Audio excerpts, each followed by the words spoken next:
welcome to another edition of Mr. Parker's Neighborhood. I am Mr. Parker, and today I got family with me again. You know, I mean, in the neighborhood, they always become family if they live around you long enough and you speak to them. But this right here is my brother. I want to introduce y'all to Mr. Larry Rodgers. How are you, sir? What they do? What's up, bro? What's up? You looking good in the loop, baby? My And we try to do that thing, but man, before we get started, sir, I got a little game that I play with the viewers, and that's guess what my guest does. So let's mess with it real quick. Here you go. So is Larry Rodgers A teacher, B, an artist? I mean, an artist with a paintbrush. C, is he a theatrical what they call a thespian? D, is he a dancer? Or E, he ain't none of the above. All right, that's your guess. You're wrong again. Brother Larry Rodgers, tell them what it is you do, my brother. Man, well, actually, bro, the funny part about all that, it's all of the above. Yes, sir. Everything you just named, I actually do. But just to make it clear to your worldwide audience, I am a pastor. I'm a husband, a father, your brother, your friend, and I'm a professional executive in the entertainment and arts, sacred arts industry. I got my start with the world-renowned secular rapper MC Hammer. And I'm also a comedian. Don't go there yet. We're gonna build up on it. No, you can't do them like that. Like, so everything in the arts, and last but not least, I'm an author as well. I'm working on my latest book, and I wrote and I'm finishing up my latest movie that we shot for my character from the comedy world, Reverend Rufus with the Golden Tooth. That's not right there. That's all y'all get to know about where we're going now. So let's say y'all done read what we did now. You read the end of the book. Now we're gonna read the beginning to get to the end. Yeah, we're gonna switch it up on y'all. So, Brother Larry, tell them where you actually from, born and raised. Man, born and raised in St. Louis, Missouri, on the north side of Walnut Park, all day, every day. I tell people St. Louis made me, but California raised me. And yeah, man, I went to Sumner High School, go Bulldogs. There you go. And yeah, man. So, okay, so now in high school, did you do any sports or anything? What did you do in high school? The funny thing about that, see, I tried every sport, but nothing ever really kept my attention, man. Especially football. One time we had a game, I think, with Afton, and one of them big old Jeffro Bodine Caucasians hit me and almost killed me. I said, that's it. Let me do what I know God created me to do, and that's sing and dance and make people laugh. Okay. And so, right. There it is. So now, and as far as the family goes, how many, you got any siblings, or is it just you? Yeah. What's the breakdown? Let's see that. We got to let another story. How many y'all is it? I'm the oldest of 7 kids. Okay. I just turned 50 this past May. All right. And I got 4 sisters and 2 brothers. Raised all of them, put them through school, and now they all grown with kids and spouses, and they all live out here on the West Coast in Los Angeles. Okay. And which is where I recently just moved back to in 2017. And yeah, man, my mother's one of the best mothers ever. Shout out to my mama Venus, love you. And my dad is deceased, Alfonso. But my stepdad stepped up to the plate, Andre Lathan, and I call him Flat Jammy. That's my dirty. You know, and I just love my family, man. The Rodgers family, the foundation is in St. Louis, but we spread all around, you know. We got St. Louis, California, Memphis, Chicago, Detroit. We all around, but the foundation is St. Louis, Missouri. Okay. So now growing up in St. Louis, as far as like I say, dealing with St. Louis and coming through, like you said, you played football, you played all the sports, but none of the sports hit. But they were singing and dancing. That was your key. So when did you actually start singing and dancing and being for like, this is what I want to do? How did you know that that was something you wanted to get into? Well, you know, it takes my mom to tell this story. Okay. It started in the womb, bro. It started in the womb. And once I came here, what really kicked it off from a professional standpoint is when I was about 6, my mom took me to a Diana Ross concert. Okay. That's her favorite artist of all time. Diana Ross was like the Beyonce of today. You feel me? Right. And she's still the boss. But my mom took me there. And like when they have intermissions, we was up in the nosebleed seats. When they have intermission, they play the music. And, I got to dancing. Now, before that, I used to just dance around the house and dance at the family reunions, and everybody would give me money at the family reunions. All my cousins get mad, want to fight, because I walk away with a big old pile of money. Well, when my mom took me to that concert, the same thing happened again, bro. But this time it was a whole lot of money. My mom was out there like this, boy. It was like trick or treat, Halloween, picking up money and change and people throwing stuff. And it made such a ruckus that apparently the noise got back to Diana, and she came out and peeked out, and she said whatever's going on up there, had them come down here. So we went from nosebleed seats down to backstage. I went back, we got to meet her, and she told my mom she was gonna bring me out on a song and let me dance. And that song was called "I'm Coming Out." Way before Diddy and Masry did it. That was my jam. And I wanted to do a remake of it, but they beat me to it. So when I came out, man, and saw I just fell in love with the applause and the love and the adoration, and I felt great, man. I didn't know her relationship. I was so young, I didn't know her relationship with Michael Jackson. Right. But as I got older, I fell in love with Michael Jackson, like my wife too, fell in love with him as well.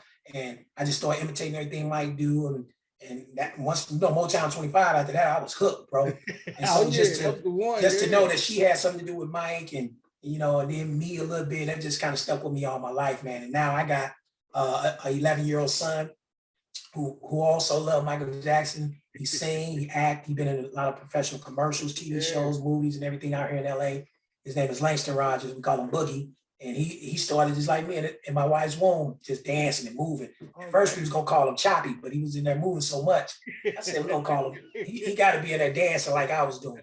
So yeah, man. And after that, I was hooked, bro. I was hooked. So I just started doing every talent show I could do and think of in St. Louis. Okay. That's how I got the buzz going. Okay. Now, so we're going through high school. We end up doing dance and talent shows, winning. How did you end up after high school? Was you go to college, or what happened after high school? What we do? No, man. No. College wasn't my thing. You know what I'm saying? I ain't finna waste nobody money. Hey, high school was a struggle because it wasn't that the work was a problem. It's just that my attention span was on being a superstar. I got you. And that's the thing with my son now. He's an honor roll student, and the only requirement is that he graduate from high school. It's his choice if he want to go to college. Okay, cool. The money will be there for him to do it, but we're not going to pressure him to do it. Now, I'm not knocking people that go to college, but some people just not made for that. Some people already know what they want to do, like Mark Zuckerberg, all these people that start these trillion-dollar companies, right out their garage. So my thing was, like I said, St. Louis, I just started building a buzz. It was a spot over on 367 in the Chambers called Animal House. Yes, sir. And I don't know if you remember the Animal House. Oh, yeah. Hey, that was our Studio 54 in St. Louis. New York got Studio 54. LA had the Palladium. San Francisco had the Palace, and we had the Animal House. It was ran by a short, chubby Caucasian man by the name of Uncle Walt. Yeah, he looked like Boss Hogg from Dukes of Hazzard.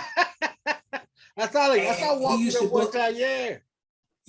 He used to book all. You remember he used to book all the major rap artists. Yep. Back in the 80s. Yeah. And your boy was blessed with the opportunity to open up for all those groups. That's how I formed a relationship and became a god brother with Eazy-E. Okay. Because they came to NWA came to the Animal House. I remember back then I had that Jerry curl for real. Okay, so now you're doing this, okay, and then things are going good. When did you end up with Hammer? How did that kick off? Okay, 1988. I think I was turning 16 or 17, and I threw a house party in St. Louis over on the north side. And I told my mom, I said, "That's it. I've done all I can do here in St. Louis. I gotta go for my dream." Now I got cousins on my grandfather's side, Joseph Jeans, my mom's dad. Okay. All them entertainers. I mean, I got cousins been in black and white movies, so entertainment bug is not new to my family. Okay. Okay. My grandmother's side, blue collar, white collar. My grandfather's side, strictly entertainment, literally. Okay. And that's how the whole California thing started for our family, because my grandfather and his people left St. Louis in the 50s and moved to Los Angeles. Okay. And so every summer I used to come out here and visit my auntie and uncle Larry and Donita, my cousin Lil Larry, and my cousin Crystal, my cousin Kim and Chase and all them, all my different family out here. And I was just hooked with Los Angeles, man, just seeing the big billboards and the signs and the Hollywood sign and all that type of stuff. So I said, I'm gonna throw a party. I told my mama, it's my spending money, just buy me a one-way ticket because I'm not coming back to St. Louis till I make it. And that's how it all kicked off, bro. The party was packed, man. We had so many people. Now, I'm the original house party. We had so many people. I had to stop charging because it wasn't enough room. And we had one of them big, you know them houses in St. Louis? We got the big old 3-story house. You take your whole check to heat up the house. And you still got to turn the stove on. Because it still ain't right yet. Right. So I threw the party, bro. And people still talk about that party to this day, man. When they see me, people that knew me back in the day, QZ Rodgers, they still talk about it. And so I raised the money, man. I went to LA first, but things didn't go as quick as I thought they would. So I had my auntie send me to Oakland to live with my other auntie, my Aunt Jerry, on my grandmother's side. Okay. And I stayed with her, and her son, which is like a brother to my cousin Tony, he had just enrolled at UC Berkeley College as a freshman. So I would go with him and do sit-ins and sit in some of the college classes and stuff like that. Okay. And so the same thing I did in St. Louis, I just took to Oakland, California, which is where MC Hammer's from. I took to Oakland and I just did that same thing, did all the talent shows, used to win cash money and just kind of use that as spending money to live off of. Because, in California, bro, I think that party I raised about $3,000, $3,500 or something like that. That went in almost a week. Oh, yeah. You I thought, see, I thought I was balling. I thought I had $1 million, man. I got out here, that'd be like $3,000 for a sandwich. Yeah, now like I say, now St. Louis, 3,000 last year, maybe 3 weeks.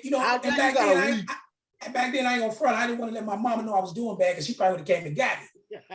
So I just kept hustling and doing my thing out in Oakland, man. And once again, like I said, I was on this show called Soul Beat. It was like a little ghetto version of Soul Train. Okay. It was local in Oakland. Okay. So I did that, and the buzz just kept getting around. Unbeknownst to me, one of Hammer's dancers, this guy named X-Ho from Ho Frat Ho. Okay, his real name is Steve Reamer. He saw me and told Hammer about me, man. And they were looking for me for 8 months. They were trying to find me. They would come to the college parties that I would go to with my cousin. They would come in, I would have just left.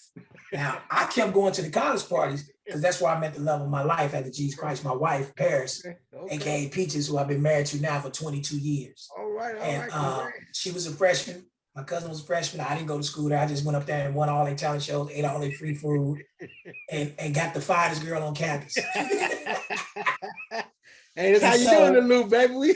Yeah, you know how we do. Hey, every time somebody asks me, where you from? St. Louis. So I would win all the talent shows and everything, man. And one day my godmother, Barbara Taylor, told me that Hammer was having auditions for the documentary for the biggest album he put out called Please Haven't Heard Him. That's the album that had You Can't Touch This on it.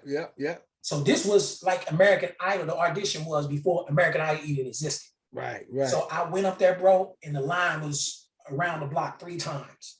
I finally got up to the front of the line, and the lady told me, "Sir, I'm sorry to inform you. We picked everybody we're gonna pick for the day." Wow. Now on the inside, I was so hurt because I had on these little cheap Payless shoes that almost melted because it was so hot. Now I don't know if you ever been to California, bro, but this heat out here. Oh yes, sir. It's a different kind of heat, baby. It's a different kind of heat. See, hey, they be saying St. Louis get hot. Nah, they ain't seen nothing. When you out here, boy, you be wishing somebody to mail you some snow.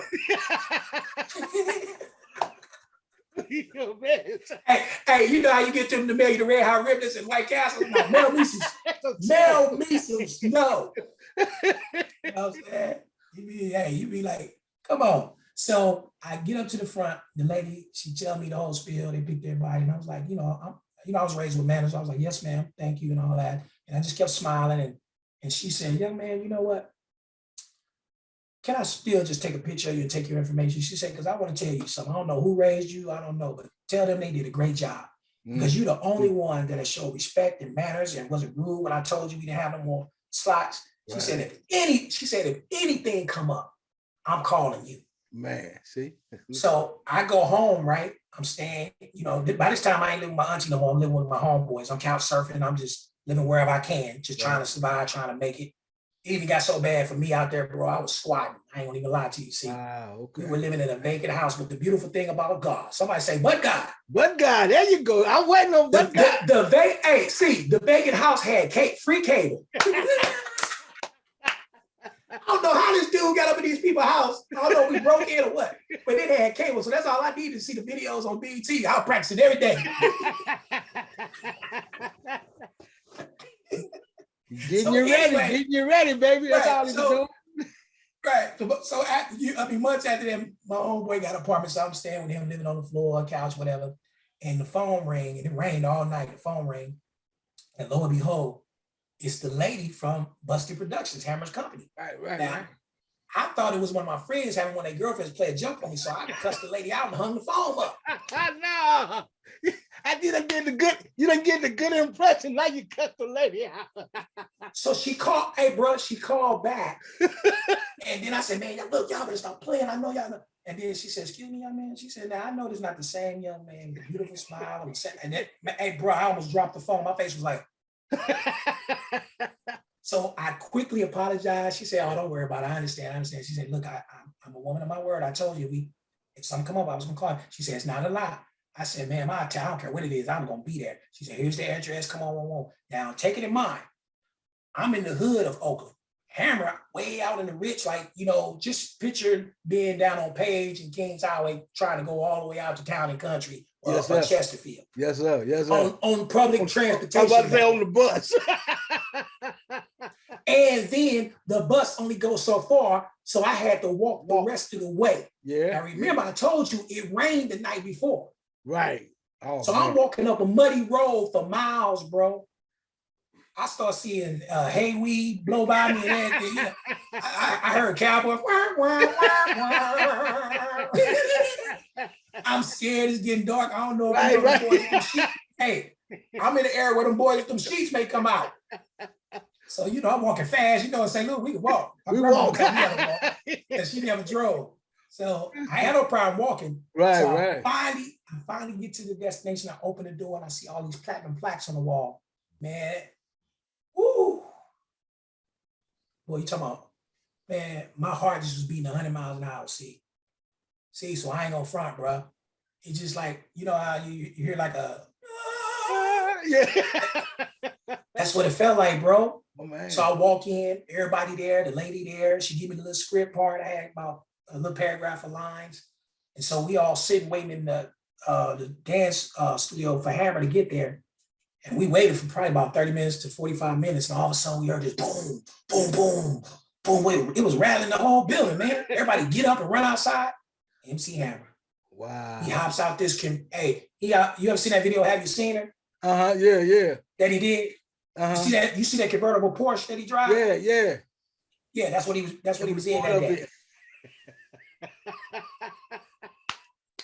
Bruh, he jumped out, came in, we all sitting, he telling us about the movie, what it's gonna be and all this and that. And so after he do all that, he dismissed and everybody get up, we get ready to leave, right?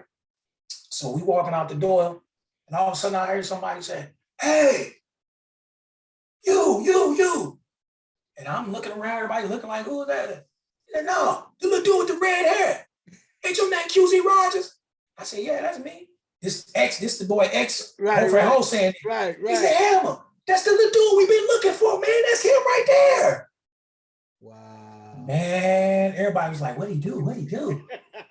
Hammer get all excited. Hey, don't you go nowhere. Stay right there. And he'd say, everybody else get out. So I stayed. All of the dancers stayed, all the female dancers stayed. And Hammer said, hey, man, I heard you. We've been looking for you, and I heard you and you can dance. I said, I'm being modest. I can do a little something. I try to be all modest. Yeah. He don't know the whole time. I'm like this. I'm excited. I don't know what's up. I'm trying to play it all cool, like I got money. I'm broke as I don't know what. I was wondering how I was gonna get back home, dog. You know, transfer to ran it out. I'm like, man, I'm about to spend the night in one of these bushes or something. Man, I had to dance on the corner for a ride home. Ride home. Wow. Man. So he talks to me. He said, look, all right, come on. He turns on the new album. Please haven't heard of that came out yet. And he said, show me something, man. I told that dance floor. I did every move I could think of. Everything. Even his moves. There it is. And then he made the fatal mistake by sicking those girls on me. I tore them up. I was jumping through legs, sliding all over the floor. Man, I was doing everything. And Hammer got so excited. He's like, all right, don't hurt him. He grabbed me. He's like, oh man, he killing y'all. This little dude ain't play. He tearing y'all up. And after that, we've been like this ever since. That's cool. That's good. He became like a big brother to me, a mentor, one of the best blessings and people that God ever put in my life. And I'm gonna speed this up, man. You know, of course, we were close. I became I started off, he picked me to be the first dancer for Oaktown's 357. Let me give a shout out to them, Sweet LD and Terrible T and Lil P. I started dancing with them, and the first video I ever did that debuted on BET was called Wild and Loose. Oaktown's 357. That's the video with the tigers in it. And man, I love them girls forever. They my big sisters. And so I did so well with them that Hammer wanted me to close the show with him. So I would open up with 357, then close with MC Hammer. And then after about a year and a half, Hammer had the hype man he had was the guy was not Too Big MC, but the guy that he had, Terrence, was getting ready to put out his album from the group One Cause, One Effect. And so Hammer appointed me the hype man, and I stopped dancing, became Hammer's hype man, and I debuted that on the Soul Train Music Awards 1991. So you can see that on YouTube as well. And man, my whole life changed, man. I literally went from rags to riches. I was able to do and take care of my family and extended family members way above and beyond than I could ever imagine. And I toured the world, bro. I've been everywhere, man. My passport full of stamps. Now, let me make it clear. I didn't make all the right decisions when it comes to, you know, certain choices with females and all that kind of stuff. Before you go any further, because still we have to realize we're talking about a 19 to 20-some-year-old fella. You just in that mid at 20 range where by 25 you're like, hey, I'm here, and they said I wouldn't be alive at 25, but I'm here and I'm with Hammer and them. So I mean that's a whole lot that people need to understand that at that young age, bro, you already came there to another city, striving to survive, and you making things happen and letting your mama think that everything going cool.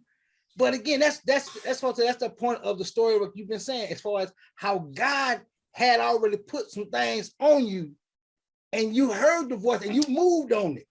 And that's some things that people need to understand, that no, it ain't a hey, it's a great way. I'm here. No, you got to go through, but you got to have God in your head and be open to listen.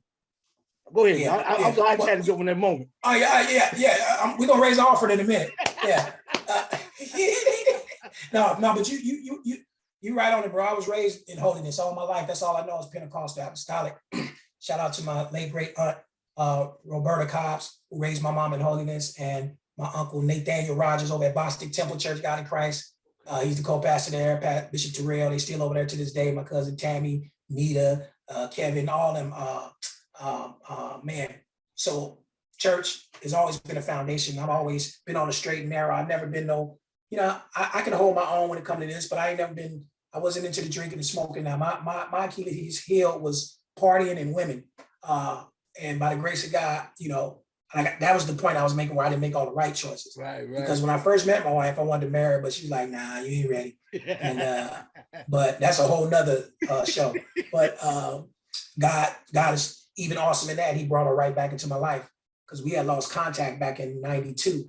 Because by that time, I'm bald in my head, big, I'm doing my thing, I'm touring the world. you know, my wife a good girl. She, you know, like, hey, we gotta get married. I ain't messing with nobody unless I get married. I was like, forget you, I'm out. You know. But let me tell you something. I always knew she was the one. I always knew, bro. Right. Let me tell you, I knew. God told me that back when I was 15 years old in St. Louis. It was raining one night. I was on the third floor looking out the window, and the voice of God told me, he said, your wife is in California. Now, he didn't tell me I was going to meet a bunch of frogs before that. And a bunch of Jezebels and parasites, but I found my Proverbs 31 woman, bro, my queen. And that's my ride or die, bro, to this day. So yeah, man, God has been ordering my steps even then. Now, I just wish I would have surrendered to him earlier. And then I would have a different story, but my story is my story. I don't have no apologies for it. That's it. Yes, sir. I'm not bitter. I'm not embarrassed. I'm not none of that, man, because all what I'm sharing with you is getting ready to come out in a book this year. Okay. And it's gonna really bless a lot of people because I was raised to be a giver. That's why when I got with Hammer, let's keep this clear. All those people I used to run with back in St. Louis, I came back. And when we came to the Coliseum over on Oakland and St. Louis before they tore it down in 91, I gave out 150 free tickets to come see your boy with MC Hammer. And a lot of those people wind up getting jobs with Hammer, touring the world. I'm the first person from St. Louis that hooked everybody up with MC Hammer. And if anybody say anything other than that, they know they lying. So before we had Nelly, before we had Century Entertainment, it wasn't nobody but QZ Rodgers. The last thing we had big from St. Louis was Red Fox and Ike Tina Turner. Before your boy got with Hammer in 1990. So I was with Hammer from 90 to 93, and then I started doing my own thing. And so I pulled in all kinds of dancers from St. Louis, rappers, singers, singing groups, groups like Show and Tell, all these different groups from St. Louis, man. Put them all in from the little center I used to go to over in Central West End called the West End Center. It used to be an old police station, and it's a youth center. And I was a part of that program growing up as a kid. And I just felt like I've never been intimidated by people, man. I feel like if you bless, you're supposed to be a blessing. Now, ask me if a lot of those people returned the love. Nah, they didn't. But it don't matter because God got me. That's it. Yes, sir. Yes, God got me. You reap. It's like this, Cecil, bro. And it's kind of like how we met. You reap what you sow. You feel me? Yes, sir. Yes, sir. And you've been a solid dude since the day I met you, man. Yeah. And that's why when you reached out to me, let's do it, baby. I don't care if I live on the North Pole. You know? Yeah. You know, because once the Hammer thing was over, I surrendered my life to Christ in 95. Okay. And then I moved back to St. Louis from California in 99, and that's when me and you met. That's when you, it's right. Yes, sir. Yes, sir. Yeah, we met around, we met around 2000. Yeah, right. 2000, end of 2000, early 2001. And like I say, I'm about to say, when you came to the studio, it was funny because you came in and you was like, yeah. And I don't know why you came down there first, or you just happened to be in the building. So I saw the show, I just came to here, and we got to talk, and I said, yeah. I say, okay. I said, yeah. So what you do? What you? Oh, you like? I used to dance with Hammer. That's how it was. I mean, but I'm doing this. You dance with who? You like, yeah. I dance with Hammer. I said, oh, okay, yeah. All right. I mean, we started talking and laughing some more, and then I said, not knowing that I graduated from Central Missouri State, so when No Bones was with that was the whole cancer. We got somebody. I'm like, wait a minute, hold on. I got somebody now that we on point. And then we started talking about, because you wanted to say you want to write your book and you some other things you wanted to do. You was like, I'm gonna tell my story, man, about how things happened and how God blessed me to be a part of that. And we're like, all right, bet, and we're gonna do something and things up there at the station changed and got crazy. And we lost touch at the station wise. But then every time something popped up and I saw you doing something, I hit you up, hey man, it's good stuff. You would hit me, hey, I see you. And that was the way we kept in touch. And I'm like, yeah, if I ever get things rolling, I'm gonna get it, Larry. I gotta make sure everything's rolling. And then, man, when you broke out, I appreciate it, bro. Start doing Reverend Rufus. I mean, when you told me about these, I got this character. See, I said, what you gonna do? Reverend Rufus. I said, Reverend Rufus. Oh, yeah, I'm having some fun tomorrow. I got the curl. Reverend Rufus with the golden tooth. Yeah, you got to say the whole thing, bro. You said I got this. You said, see, I got this curl. I'm gonna have the gold tooth. I'm gonna have the choir roll. I say, you ain't finna do all that, man. And then you pull it. I say, this dude is doing this thing, okay? Cause then you start doing the comedy circuit. I'm like, go on, man. I said, okay, whatever. We're gonna get this rolling. And like I said, so for you, how did Reverend Rufus with the golden toothers come up? I mean, and again, you know, I'm gonna tell you now, everybody don't know that is all St. Louis. That whole name is all St. Louis. Reverend Rufus. It ain't Rufus, it's Rufus. And it ain't with the golden toothfest. Right.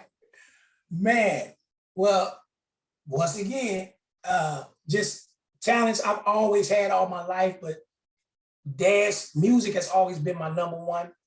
But my ultimate number one has been writing. I've been writing since I was 12. Okay.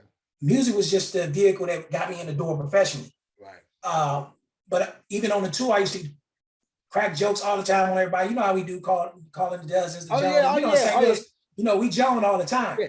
So I used to tear everybody up I used to tear Hammer up, his brother. If they ain't figured out yet, oh no, you are a joker. Ain't no question about that. You got jokes and jokes. Yeah. Yeah.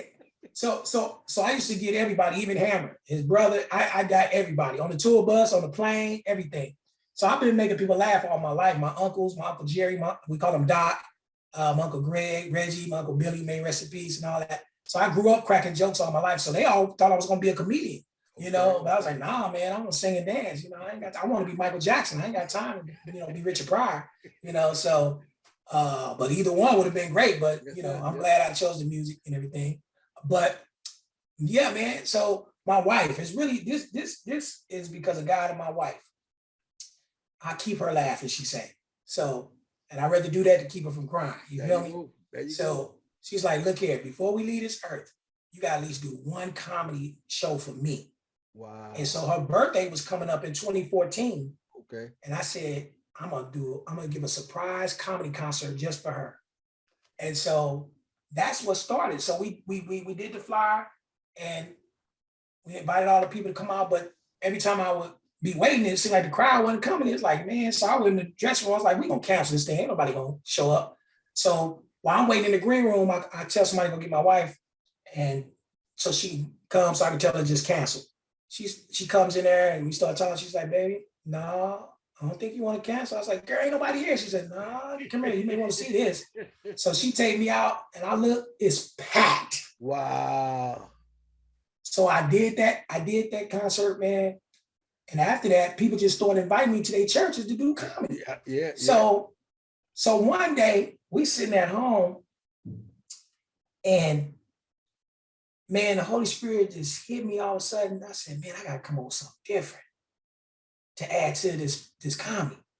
And the Lord said, buy some buck teeth for one gold tooth, because you know, St. Louis. So I told my wife, she went and found the teeth for me. Then he said, get a Jerry Curl wig, once again, St. Louis. And then this old jackleg preacher gave me a robe, right? And I said, no. So I did the first video and it started going viral, but I didn't like the robe. Now, I had my own red and black preacher robe. Okay. That my wife had bought for me here in California. I said, that's the one I want to wear. Man, when I put that red and black robe on, it's like Clark Kent, I turned into Superman. My wife started recording videos. My son was like 7 or 8 at the time. He started making videos for me. And all of a sudden, they just started going viral, man. And then the Lord gave me the voice of God said, his name is Reverend Rufus with gold tooth. And then the Lord told me to say, it's Reverend Rufus with the golden tooth. And bruh, I didn't write that down. I didn't rehearse it or nothing. That fell from heaven above. Wow. And everywhere I go, if I don't say that, people get mad, bro. And then God gave me the shake them out. Shake them out. Shake them out. Because I like the way The my curl. curls was nice. Now, you know, us growing up in St. Louis, if you had a good Jerry curl, Yeah, you got some juice you can coming. swing it. Oh, juice coming. Man, people go blind. People blind because I was hitting with all kind of stay soft roll. Hey, I was causing cataracts and everything, right? Especially at the animal house. So I started doing the shake 'em off stuff. And then, man, it just, the Holy Spirit, the favor of God, bro, and it just started building from there. And because I love my wife and my son so much, I said, Lord, I don't like traveling by myself because I was doing comedy events all over. Right. I said, I need to incorporate them. My wife's real name is Paris. Okay. So we had did a skit years on one of my first albums, way before we started doing Reverend Rufus full time. And we had did a skit because Reverend Rufus' first name is Leroy. Okay. His name is Reverend Leroy Rufus. and his wife's name is Peaches. Right. So it made sense. My wife's real name Paris, so her stage character gonna be Peaches. Peaches, yep. Got Our son, you know, when you have a little boy, you either give him his name or you're gonna name him what? Junior. Well, we named our son Lil Rufus Jr. the second. So hey, we gotta be special, baby. You know, right, we're special. Hey, we're a special family. Junior, the second. The second. That's right. Don't get it twisted. Hey, we ghetto and rich. You know, the ghetto we use Junior. Yeah. You say the second. Boy, you silly. So see. So we get down with the EBT and the MONEY. We get down with both of them, baby. Man.